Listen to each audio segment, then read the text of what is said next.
wake-up call about taking better care of one of our main sources of drinking water.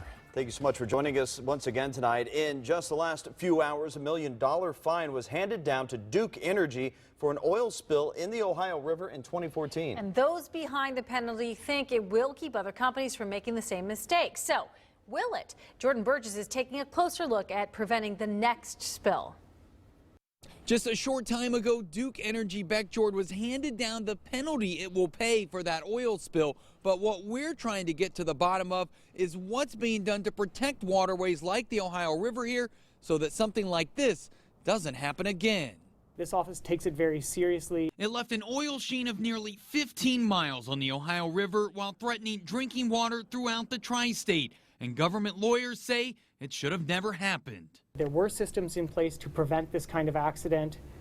The systems simply weren't followed. Now, Duke Energy will pay a fine of $1 million for the spill from its Beckjord plant in August of 2014. That's on top of the nearly $1 million it paid in cleanup costs, all because a valve that was supposed to prevent this very kind of spill hadn't been checked like it should have been. It turned out upon investigation to have been rusted open. We don't know how long it had been open for. So we went to Duke Energy to find out if something like this could happen again. Have you guys learned something from this? Absolutely.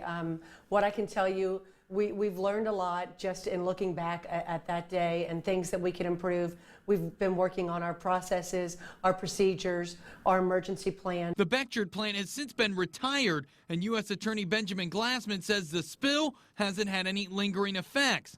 We wanted to know if the penalty will have more of a lasting impact. Do you think it's enough of an example to keep other companies in line? I sure hope so. I believe it is. That's part of the purpose of any criminal prosecution is general deterrence. Duke Energy is also donating $100,000 to the Foundation for Ohio River Education.